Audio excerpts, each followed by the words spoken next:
Alright, today I've got another tool review, and this one was a shocker.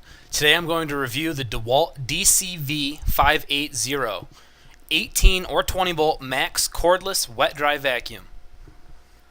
I'd been accustomed to the smaller DEWALT 18 volt cordless handheld vacuum for the past few years. It was fine for odd locations and pretty small jobs, something I run into often enough to justify the need. I just looked at the receipt and I paid $94 for that vacuum and an XRP battery. For that price, it did its job. But I'd been wanting the new DEWALT 20 volt max cordless vacuum for a bit and decided to pull the trigger after giving my previous older 18 volt NiCad cordless away. I was excited to get this unit as I thought the design looked good and functional. The old vacuum's flat nose base was rarely used on the old unit, so I figured a more accessible and slightly longer hose would be ideal. I also thought it'd be great to use the new 5 amp hour 20 volt max FXR lithium ion batteries for extended runtime and a little bit more power. I'll show demonstrations of some various tests so you can see this for yourself as I share some thoughts. Turns out I was right about most things, but the rest was pure disappointment. Understand, my expectations for this unit were to simply be a little bit more powerful than the previous, with solid build quality and the capabilities to use the 5 amp hour lithium ion batteries. That's it. Let me start out by saying this is not any more powerful than the previous unit, if even the same. This thing's so weak. It allows bigger and better batteries and a bigger body, but has no more power. The canister's so big for the amount of power this offers, it's just silly.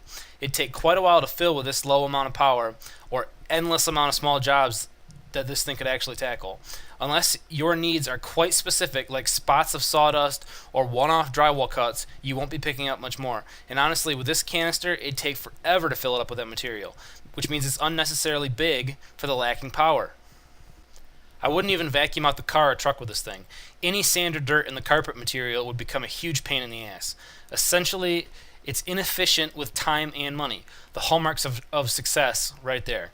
I wanted to like this, but it's not cutting it even with my modest expectations in the power department. I can't imagine using the wide mouth adapter for anything but dryer lint or the finest, driest sawdust you've ever seen.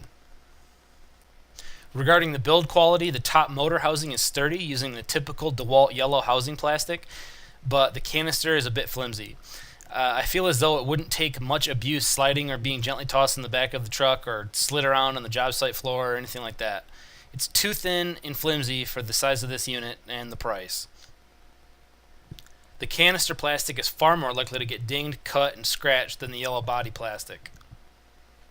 Also, when emptying the unit, the lipped edges do catch a noticeable amount of dirt. It's not that big of a deal, but something to mention. Something that is a huge issue is the hose housing. The clip is pretty bad too. It doesn't seem like it'd last long with heavy usage, and the wraparound of the hose doesn't seem to hold snugly at all. The hose easily falls off. For the price and brand, this isn't cutting it at all. You see here, I have to show that the vacuum's actually on because it looks like it's not even on, but it is, with a fully charged 5 amp hour battery. You'll see eventually that I barely touch the thing and it falls out. I can imagine the hose completely swinging off, just carrying it up and down some stairs or something like that. I'll also note that a noticeable amount of incoming debris didn't bypass the filter. With such a large canister, you'd think the design could have been better and they could have diverted a lot of the incoming vacuum debris to not go directly into the filter a little bit better. The battery life seems pretty good, but I mean that's more the battery than the vacuum, and at that low of a power rating it should last a while. For the total dollar cost to use this of around $175, this isn't worth the cost at all for most uses. Even if you have the batteries, they are better in other tools. You wouldn't want to waste them in this unit. If you wanted to vacuum your ice shanty or frequently needed to vacuum really small remote messes with no power, then I suppose it fits the bill, but you're better off buying 2 to 4 small shop vacs for all of your typical locations where there's electric. In fact, I'll be doing just that. You can buy a 3 horsepower small vac for around $50, or even a beastly 5 horsepower for $80 that would blow this thing away, and both of those are like portable sizes. I actually just bought this thing for $80, and it smokes this DEWALT for less than half the price to run it. I guess it seems cords are still needed for most vacuums, so the price points need to come down quite a bit. This might be worth it if it came with a battery, but for $100 bare tool, it's a no-go.